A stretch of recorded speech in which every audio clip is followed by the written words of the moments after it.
Bonjour, donc nous nous retrouvons aujourd'hui pour une nouvelle vidéo qui sera le bilan lecture du mois de mars et avril 2022. Dans cette vidéo, je vais vous parler de 6 livres, donc 2 que j'ai lus au mois de mars, donc les souvenirs sont un peu lointains, j'espère que j'arriverai à me souvenir assez pour vous en parler correctement. Et donc au mois d'avril, c'était beaucoup plus productif, j'ai lu 6 livres. La Nanny de Gilly Macmillan aux éditions Les Escales Noires. Le voisin de Tatiana de Ronet aux éditions Le Livre de Poche. Le 12e chapitre de Jérôme Loubry aux éditions Le Livre de Poche également. Central Park de Guillaume Musso aux éditions Pocket. L'énigme de la chambre 622 de Joël Dicker aux éditions De Fallois. Au petit bonheur la chance d'Aurélie Valogne aux éditions Le Livre de Poche. Qui de Jacques Expert aux éditions Le Livre de Poche. Avec des si et des peut-être de Karen Ponte aux éditions Michel Lafon, donc que j'ai lu sur ma liseuse Kindle, donc d'Amazon. La Nanny de Gilly Macmillan, donc c'est un thriller domestique, donc on entend par thriller domestique quelque chose, une intrigue qui se passe dans la sphère familiale. Donc c'est un style que j'aime assez. J'avais lu, pour vous donner un autre exemple, j'avais lu Le couple d'à côté de Shari Lapena, quelque chose comme ça, que j'avais beaucoup aimé, qui est typique aussi du genre thriller domestique. Donc ici, on va suivre Jocelyne, en fait, qui a perdu son mari et qui revient avec sa fille Ruby, donc chez sa mère, un grand manoir où elle a vécu donc toute petite et où dans ce manoir elle avait en fait une nounou, donc une nanny, Anna, qui a disparu en fait du jour au lendemain et voilà, et Jocelyne elle a jamais compris pourquoi, elle a toujours cru que c'était de sa faute à elle. Et en fait il y a tout un mystère qui entoure cette disparition soudaine et au fur et à mesure des pages on comprend que la mère n'est pas étrangère à ce drame et voilà, et ça va être l'histoire de la disparition de la nanny donc bien des années avant que Jocelyne revienne avec sa fille chez sa mère, et un jour donc Anna, la nounou, va sonner à la porte et en fait effectivement, elle a disparu il y a des années, mais là, elle revient dans la région et du coup, elle se propose de garder Ruby. Enfin, Jocelyne fait en sorte que Anna garde Ruby puisqu'elle n'a pas trop confiance en sa maman et elle trouve que sa maman commence à être un petit peu sénile et voilà, et n'a pas très envie de confier sa fille à sa mère. Et comme Anna, qui était tout pour Jocelyne quand elle était petite, réapparaît, voilà, elle aimerait que Anna soit la nanny de sa fille comme elle l'a été pour elle petite. Donc voilà, donc comme je l'ai dit, c'est un thriller domestique, donc on a tous les codes du thriller domestique. Donc on a l'intrigue sur la disparition de la nanny voilà, à l'époque, donc assez bien menée puisque en fait, on découvre un cadavre, enfin un crâne dans l'espèce de petit étang qui est dans la propriété, qui est sur la propriété du manoir. Et voilà, ça remonte beaucoup de souvenirs. Est-ce que c'est le crâne de Anna qui a disparu? Mais voilà, comme on n'a jamais su trop pourquoi, est-ce que c'est elle, est-ce que c'est quelqu'un d'autre? La mère semble avoir beaucoup de choses à cacher. Jocelyne, voilà, est complètement perdue, sait pas trop si elle doit faire confiance à sa mère. Voilà, donc finalement, on essaye de comprendre que c'est pas Anna, mais est-ce que Anna qui vient frapper à la porte des années après est la vraie Anna ou est-ce que c'est quelqu'un qui se fait passer pour Anna? Donc voilà, Jocelyne, elle a complètement confiance en Anna, elle est sûre que c'est elle, voilà. Et on suit en parallèle l'histoire donc de Anna, pourquoi pourquoi elle est si étrange, pourquoi effectivement elle a disparu du jour au lendemain. Euh, on l'a su aussi dans son adolescence, pourquoi elle est devenue Anna. Enfin, il y a une histoire autour de l'identité de Anna aussi qui est menée. Et voilà, donc c'est un livre qui se lit assez facilement et qui, à la fin, n'est pas forcément la fin à laquelle on s'attend. Donc ça, j'aime beaucoup. Voilà, quand on s'attend à une fin, somme toute logique, et qui, dans ce genre de thriller, est quasiment toujours la même. Hein. Voilà, chaque genre a ses codes, et quand on fait du classique, enfin, un thriller domestique classique va finir à peu près toujours de la même façon. Là, je ne m'attendais pas à cette fin-là, et c'est une fin qui m'a beaucoup plu, et qui aurait une fin classique, voilà, j'aurais été un petit peu déçue. Là, j'ai beaucoup aimé la fin, et voilà, j'ai aimé ma lecture. C'est pas un coup de cœur parce que voilà, c'est un thriller domestique. J'aime beaucoup les thrillers domestiques, mais voilà, c'est des histoires vues et revues, et malgré la fin que j'ai beaucoup aimée, voilà, c'est pas un coup de cœur, mais c'était une très très bonne lecture.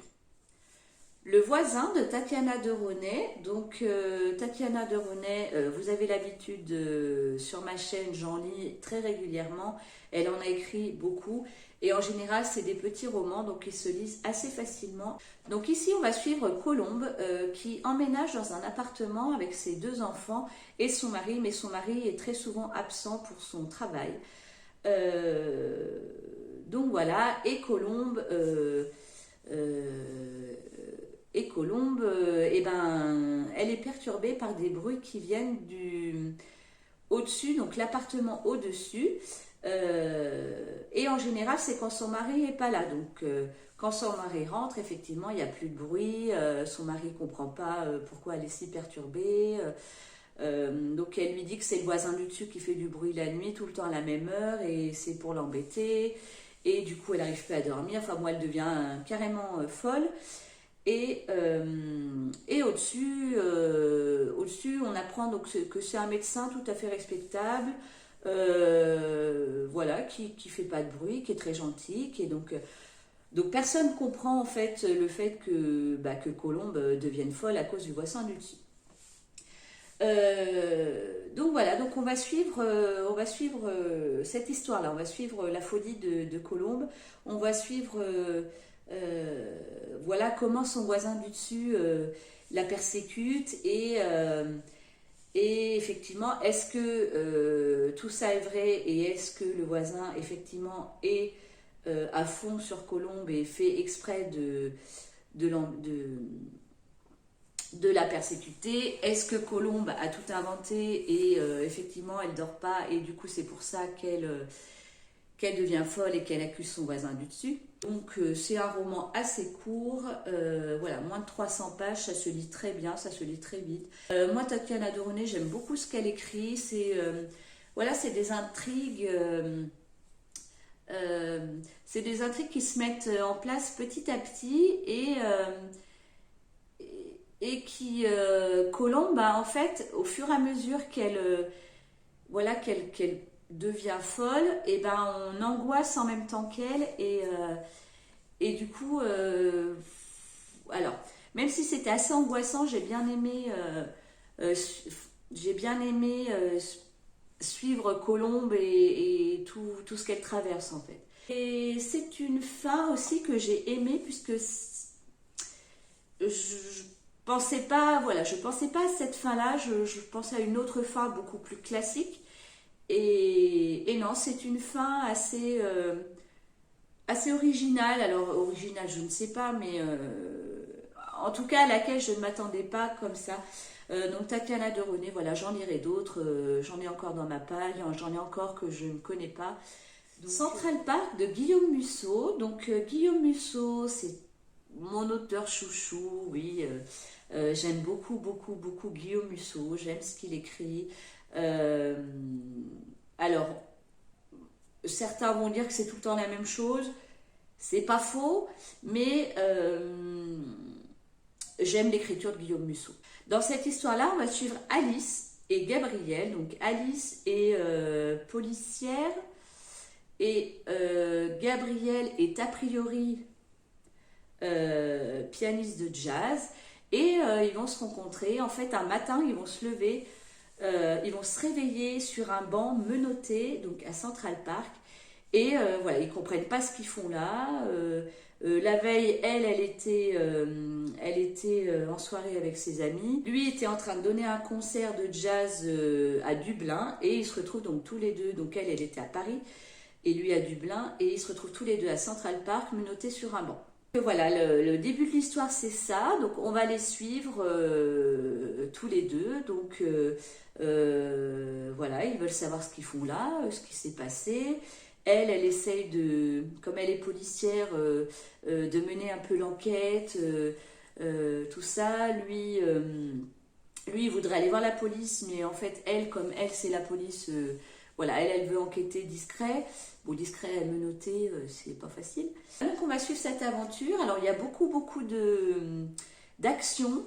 Et encore une fois, la fin n'est pas celle qu'on croit. Mais pour le coup, là, j'ai pas trop aimé la fin. Cette histoire, c'est des choses que j'ai déjà lues. Ce thème sur lequel est basée cette histoire, en fait, c'est des histoires que j'ai trop lues, enfin, trop lues non, mais que j'ai déjà lues plusieurs fois. Et en général, ce thème-là, je le sens arriver et voilà, j'aime pas voir arriver en fait la fin. Et malgré voilà, l'écriture très fluide, très facile, les actions qui s'enchaînent, les chapitres courts, une lecture très sympa finalement. Voilà, ce n'est pas un coup de cœur, ce n'est pas mon préféré de l'auteur. Voilà, c'est un petit peu tiré par les cheveux. Ouais, après, c'est... Voilà, alors... J'ai aimé ma lecture parce que c'est du Guillaume Musso et que j'aime Guillaume Musso et j'aime l'écriture et les histoires qu'il raconte. Mais celui-là, voilà, ce ne sera pas mon préféré de l'auteur. Le 12e chapitre de Jérôme Loubry. Donc Jérôme Loubry est un auteur que j'aime beaucoup. Je l'ai découvert moi avec Les Refuges qui a été un vrai coup de cœur et qui est jusqu'à maintenant... mon préféré de l'auteur. Donc j'ai pas encore tout lu ce qu'il a fait.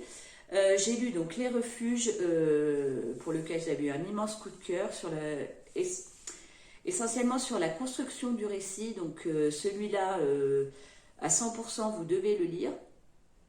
J'avais lu Les Sœurs de Montmort qui était aussi au niveau de la construction assez bien fait, que j'avais beaucoup aimé mais qui ne trônait pas Les Refuges. Et donc je lis... Est-ce que j'en ai lu un autre? Non, je ne crois pas. Donc c'est un thriller. Donc là, on a deux temporalités. On va se retrouver avec David et Samuel, été 86. Ils ont une douzaine d'années. Et on va se retrouver 30 ans plus tard. Donc David est devenu écrivain et Samuel son éditeur. Un jour, ils reçoivent chacun une grande enveloppe marron avec un manuscrit.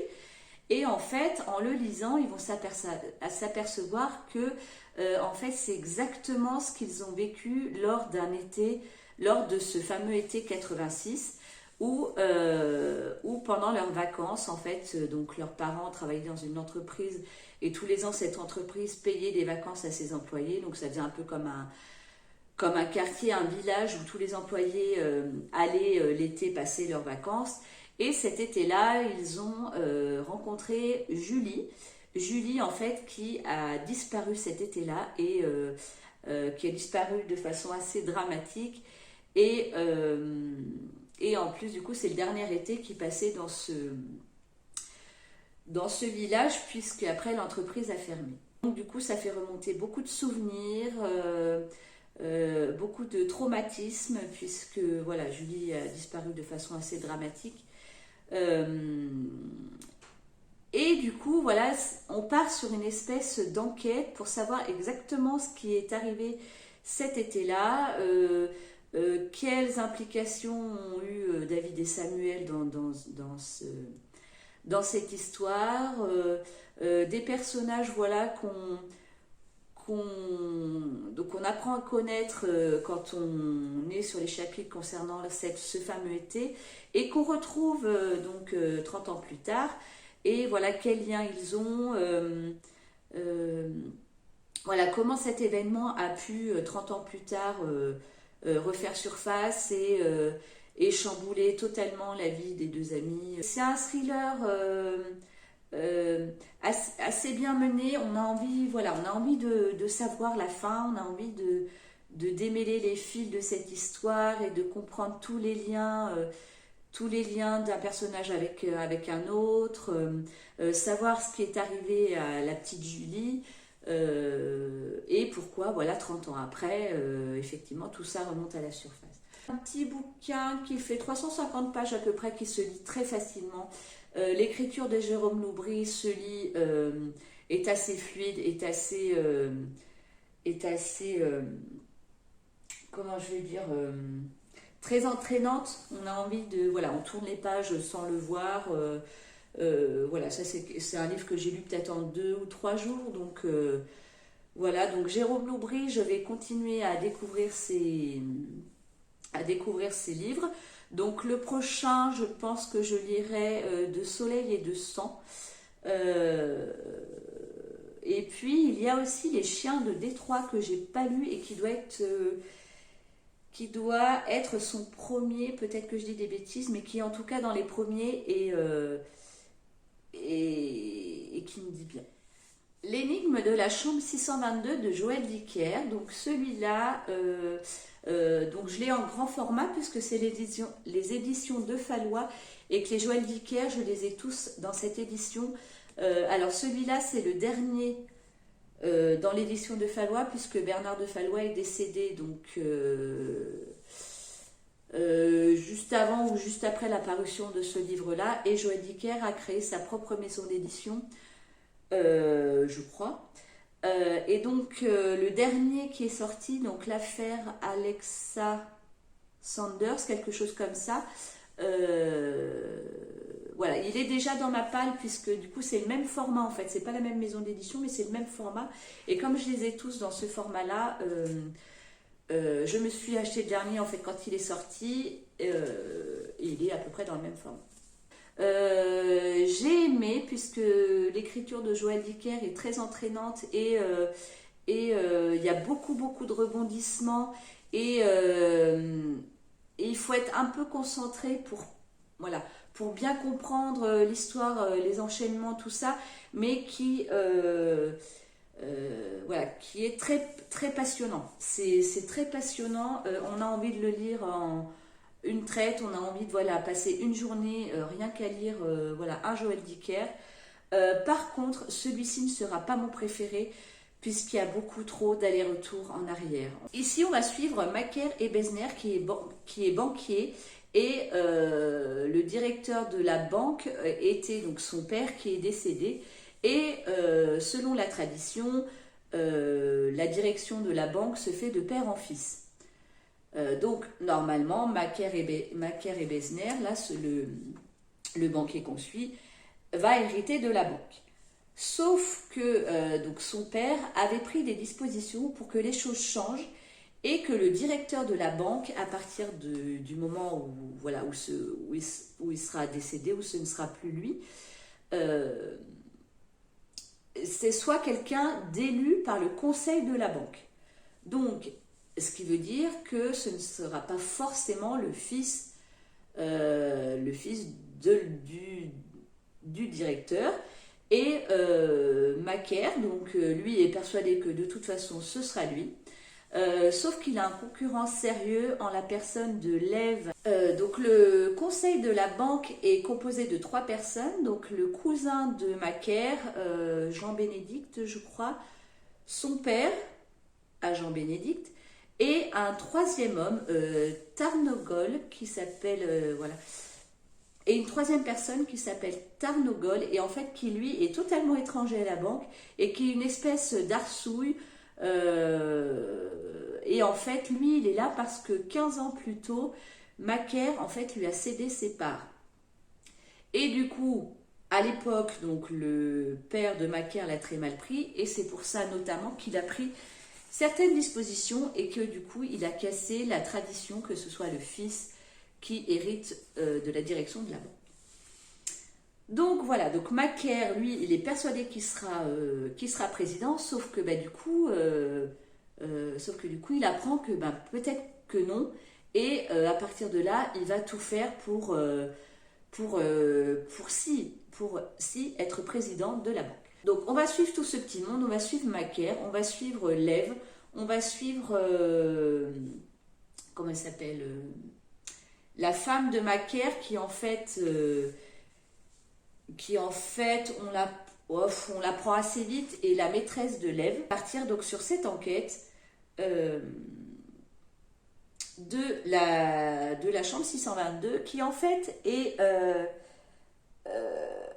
une chambre d'hôtel où va séjourner donc Joël Dicker, l'écrivain de ce livre.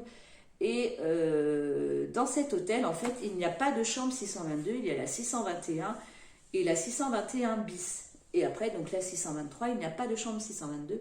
Et c'est de là que part toute cette enquête. Alors, je suis désolée, c'est pas hyper clair parce qu'en fait, on a une histoire dans l'histoire et du coup, à résumer, c'est pas hyper facile. Effectivement, comme je vous dis, moi, ce sera pas mon préféré de l'auteur parce qu'il y a il y a trop d'allers-retours. Dans un même chapitre, on va arriver 15 ans avant. Par rapport à la temporalité du dit chapitre, on va revenir un mois avant. Il y a trop d'allers-retours en arrière, 15 ans avant, un mois avant, 15 jours avant, 6 mois avant. Trop d'allers-retours. Une autre chose, en fait, Joël Dicker était très attaché à son éditeur, donc Bernard de Fallois. Et quand il est décédé, ça a été vraiment un traumatisme pour lui. Et dans ce livre-là, il fait en même temps un hommage en fait à son éditeur, alors qui est très intéressant. Voilà, il y était très attaché. Ils avaient des liens très forts, mais est-ce qu'il est besoin d'en parler autant dans son livre? Non. On a des chapitres effectivement qui sont un peu consacrés en fait à son éditeur et même si voilà c'est intéressant, si c'est plein de bons sentiments, ça n'apporte rien à l'histoire. Un livre qui fait quand même presque 600 pages, donc en grand format, donc à mon avis en format poche, c'est énorme. Donc après, si vous avez déjà lu des Joël Dicker et que vous avez aimé, moi j'ai beaucoup aimé Harry Kéber et la disparition de Stéphanie Meller. J'ai pas lu ceux d'avant, j'ai pas lu les livres des Baltimore et le père de nos pères, donc ça j'ai pas lu. Après voilà, c'est dans la même veine, hein. On va mener une enquête, il y a un écrivain, qui va mener l'enquête, voilà, qui va être aidé par une autre personne. Voilà. On est dans le même schéma, hein. On est dans le même schéma que Harry Kéber, on est dans le même schéma que Stéphanie Meller. Vous allez aimer.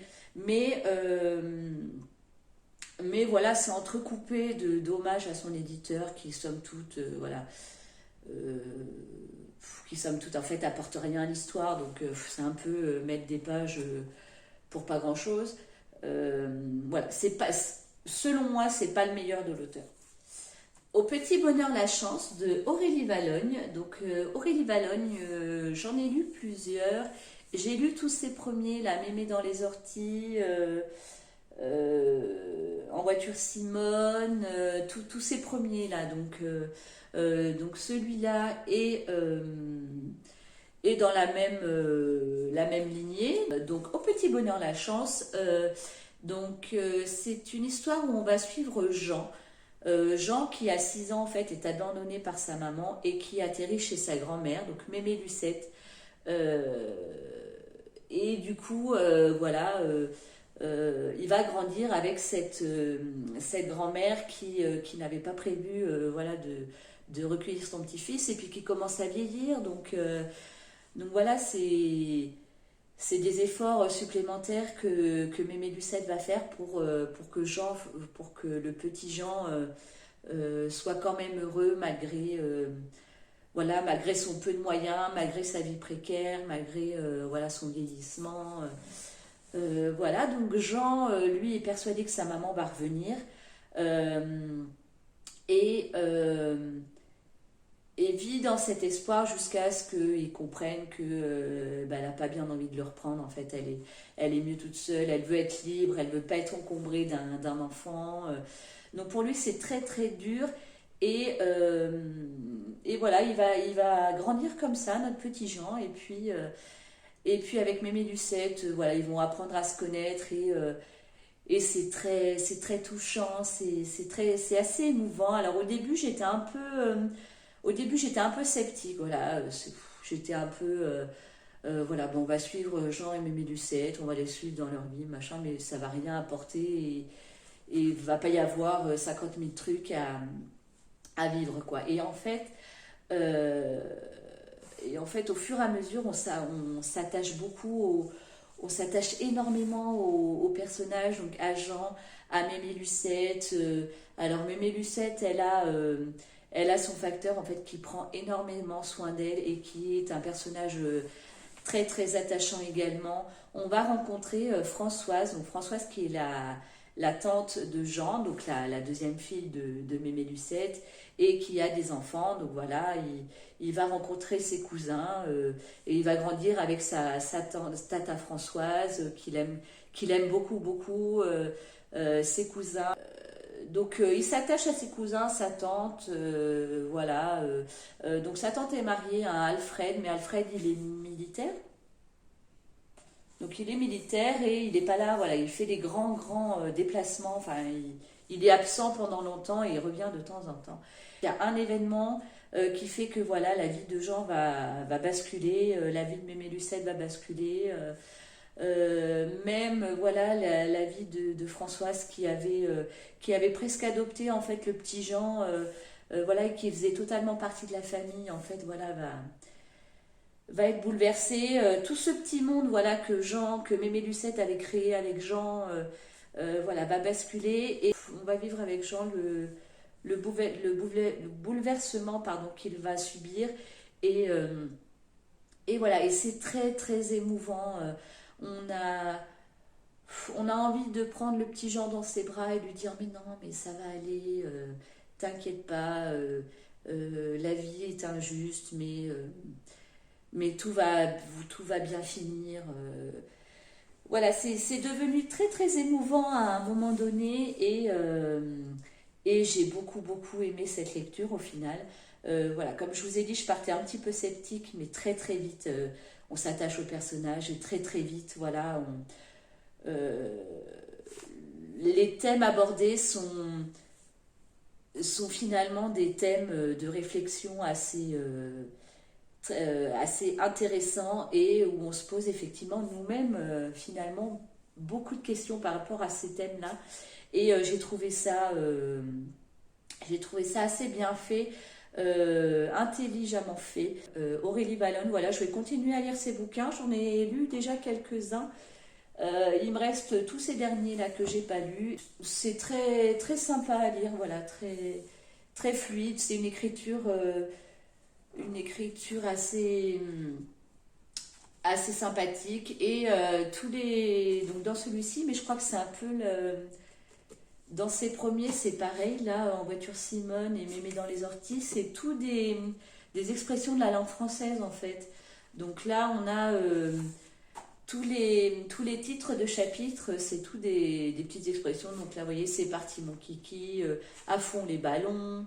Qu'est-ce qu'on a, c'est tout des... Quand on n'a pas de tête, on a des jambes. L'avoir dans le baba. Ça ne vaut pas un fifrelin. Donc ça là, je ne la connaissais pas. Toutes des petites expressions comme ça. Et c'est assez rigolo ce procédé. Qui de Jacques Expert. Donc c'est un thriller voilà, qui se lise très très bien. C'est une écriture assez facile à lire et, et quand on finit un chapitre, en fait, on a envie tout de suite de lire le suivant et comme ça, on peut plus, voilà, on peut pas s'arrêter. Celui-là, je l'ai lu assez vite également. C'est un bouquin qui fait 380 pages à peu près. Ici, on va suivre en fait 4 couples et on va les suivre à l'occasion en fait d'une émission qui va reprendre toute l'enquête sur le meurtre d'une petite fille, donc 19 ans plus tôt, puisque à 20 ans, il y a prescription, et du coup, si le coupable n'est pas trouvé dans les 20 années, il s'en sort, quoi. À l'époque, donc une petite fille avait été violée et assassinée en fait à l'orée d'un bois, et l'enquête a montré que c'était forcément quelqu'un qu'elle connaissait, c'était forcément quelqu'un du quartier, donc du quartier du Grand Chêne. Donc dans les 4 couples qu'on suit, donc dans les 4 hommes de chaque couple, c'est forcément un des 4. Donc, et donc qui n'a pas été confondu à l'époque. Et du coup, 19 ans plus tard, on reprend l'enquête en fait, et on reprend l'enquête. Voilà, il y a une émission qui a été montée pour effectivement démasquer le coupable et qu'il soit enfin en prison en fait. En fait, la construction du récit est assez bien faite puisqu'on va suivre tour à tour et au fur et à mesure de l'émission en fait, vous voyez le début de chapitre, c'est les heures. Attendez. Donc vous voyez 22h49. On suit 23h13. Vous voyez, on suit l'émission en fait presque minute par minute. Et à cette minute-là, on va suivre un couple. Voilà, qu'est-ce qu'ils pensent à ce moment-là? Quels souvenirs ça fait remonter à ce moment-là? Du départ, en fait, alors, on ne sait pas qui c'est, mais du départ, en fait, le vrai coupable, vous voyez, en fait, là, c'est écrit lui à 22h33. Donc, lui, le meurtrier. Mais je veux dire, j'ai pas son nom. Mais on sait que voilà, c'est lui. Et lui, qu'est-ce qu'il ressent? Qu'est-ce qu'il a fait? Qu'est-ce qui s'est passé? Comment il a fait pour échapper aux policiers? Voilà. Et du coup, comment le journaliste qui a monté l'émission va faire pour le coincer en fait. Et ce que j'ai beaucoup aimé dans ce livre, c'est que la psychologie en fait de tous les personnages est approfondie et crédible. Et les réactions, les pensées des gens, c'est tout à fait crédible, et c'est des gens en fait, des gens lambda, des gens normaux. Je veux dire, un des couples, bah, lui travaille à l'usine, sa femme, voilà, je sais plus, mais tu vois, c'est des gens où l'homme travaille à l'usine, la femme est à la maison, où c'est des gens, voilà, il y en a un qui est un stit. Vous voyez, des gens tout à fait normaux et qu'on ne soupçonnerait jamais d'avoir tué la petite. Donc on va suivre, voilà, on va suivre le meurtrier. Donc on sait à la toute fin finalement qui c'est. Donc c'est forcément un des 4. Et ce livre, en fait, il mériterait, je pense, d'être relu. Maintenant qu'on sait qui c'est, et en sachant qui c'est, relire et relire en pensant au meurtrier et voir exactement quels détails aurait pu nous faire dire du départ que c'était lui. En fait. Chaque expert, il a cette écriture, cette construction, ce fil en fait, le fil qui va du début à la fin de l'histoire, mais on suit. Comment je vais vous expliquer? Jacques Expert, j'avais lu aussi par exemple Tu me plais, qui était un roman très très court et qui pareil, où on suivait l'assassin, mais comment je vais vous expliquer?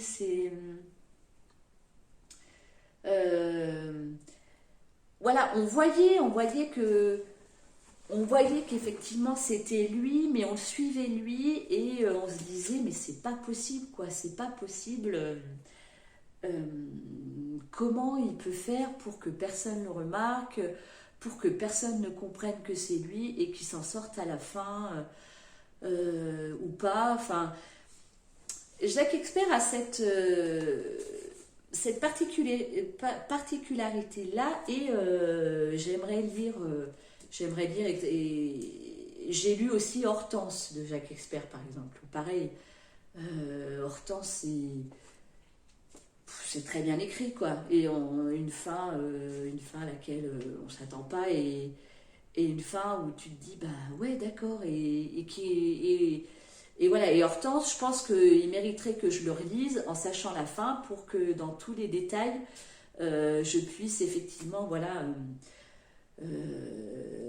donc il y a eu Jacques Espert il a écrit ici Deux gouttes d'eau donc celui-là je l'ai pas lu mais je l'ai vu en téléfilm il était excellent. Il y a eu aussi Ce soir j'irai tuer l'assassin de mon fils qui a été adapté à la télévision il y a quelques années.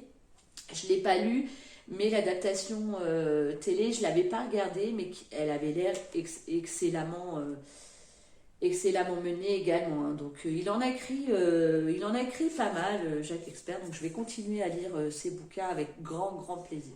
Alors, avec des si et des peut-être de Karen Pont.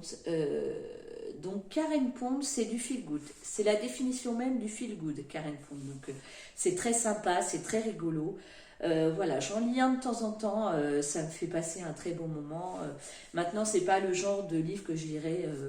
Je vais pas lire 3-4 Karen Pond à la suite. Voilà, ça me conviendrait pas, mais un de temps en temps, voilà, c'est très sympa. Alors Karen Pond, si vous connaissez pas. Elle a écrit plusieurs bouquins dans ce style. Voilà. Alors, le feel good, j'en lis. Mais pour le coup, je trouve que voilà, Karen Pont rentre totalement dans la définition du feel good. Voilà, c'est très rigolo, très sympa. Il y a plein de petits clins d'œil. Il y a des choses qu'on a connues plus jeunes. Voilà, elle va mettre des petites. Voilà, elle va parler de films qu'on culte, comme là, dans cette histoire, on va parler de Marty McFly dans Retour vers le futur. Voilà, elle va mettre des noms d'acteurs, voilà, cultes. Voilà, c'est très imagé, très rigolo. Elle va faire aussi des petites allusions à ses autres bouquins, donc du coup, ça nous donne envie de lire ses autres livres. Dans celui-ci, par exemple, elle va faire quelques allusions à son livre Tu as promis que tu vivrais pour moi, quelque chose comme ça. Donc je pense que mon prochain Karen Pont, ce sera celui-là.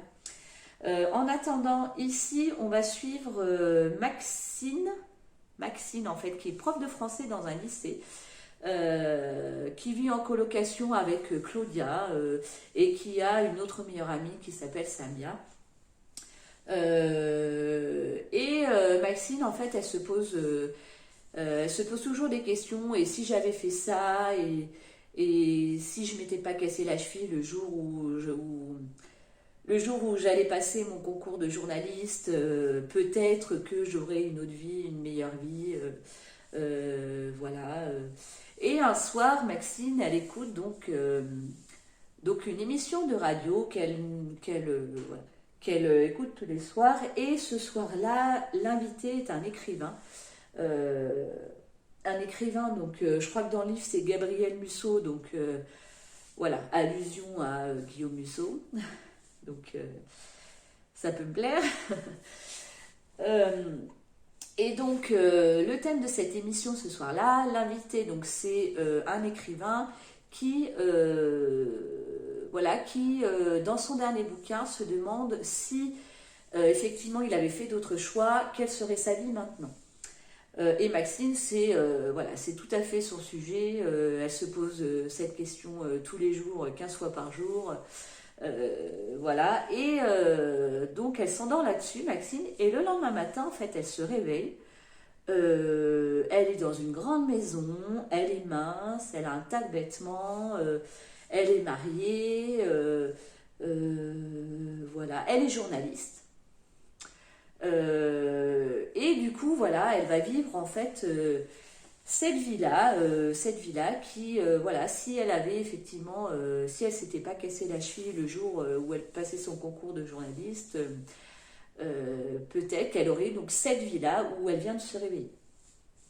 Donc voilà, Maxine découvre sa nouvelle vie, donc sa vie parallèle comme elle dit, euh, et, euh, va commencer à s'habituer à cette nouvelle vie et du coup va se dire que sa vie d'avant, enfin que son autre vie était finalement pas si mal. Elle avait, euh, par exemple, dans cette vie parallèle, son mari ne veut pas d'enfant. Et effectivement, quand ils sont mariés, elle avait accepté l'idée de ne pas avoir d'enfant, sauf que non, dans sa vraie vie, si elle aimerait avoir des enfants, Maxine. Et puis dans cette vie-là, voilà, elle n'a pas d'amis parce qu'elle consacre tout à son boulot, donc ça l'embête aussi.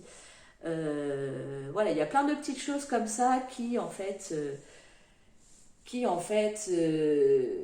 tout le côté professionnel dans cette vie-là lui plaît énormément. Mais il y a plein de petites choses à côté en fait qui lui manquent et qui la chagrinent. Donc voilà, donc on va suivre Maxine dans cette vie parallèle et on va s'apercevoir avec elle qu'en fait elle préfère sa vie d'avant, sa vraie vie quoi. Donc voilà, donc il y a un événement qui se passe dans sa vie parallèle qui va la ramener en fait dans sa vraie vie et voilà, et la morale de cette histoire ça va être est-ce que si j'avais fait ça, je serais plus heureuse comme ça? Peut-être pas. Et est-ce que c'est bon de se poser ce genre de questions 15 fois par jour? Peut-être pas non plus. Donc, alors Karen Pond, pareil, hein, c'est une écriture très fluide, très facile, très, voilà, c'est très drôle, c'est plein d'allusions rigolotes. Voilà, on sent que Karen Pont, en fait, quand elle écrit ses bouquins, elle s'amuse comme une folle, en fait. Je pense qu'elle est morte de rire à chaque page qu'elle écrit. Voilà, je pense que c'est... Ouais, enfin, qu'elle doit se marrer, en fait, quand elle écrit ses bouquins. Voilà, j'aimerais bien la rencontrer, Karen Pont. Je sais qu'elle fait beaucoup de salons et voilà, et de dédicaces, mais je la suis sur Instagram et dans ses stories, voilà, elle rigole tout le temps. Enfin, ouais, je pense que c'est vraiment quelqu'un de très, très, très, très drôle. Voilà, si vous voulez découvrir, voilà, sachez que c'est très humoristique, très feel good. Voilà, on se prend pas la tête. Voilà, si vous voulez pas réfléchir ou juste passer un bon moment. Lisez Karen pour voilà maintenant. Donc cette vidéo est à présent terminée. Donc j'espère qu'elle vous a plu. Si vous avez lu des livres parmi cette sélection, n'hésitez pas à m'en parler, voir ce que vous en avez pensé. Je vous ai peut-être donné des idées de lecture ou des envies de lecture. N'hésitez pas à me le dire également. Je vous souhaite de bonnes lectures et je vous dis à bientôt. Salut!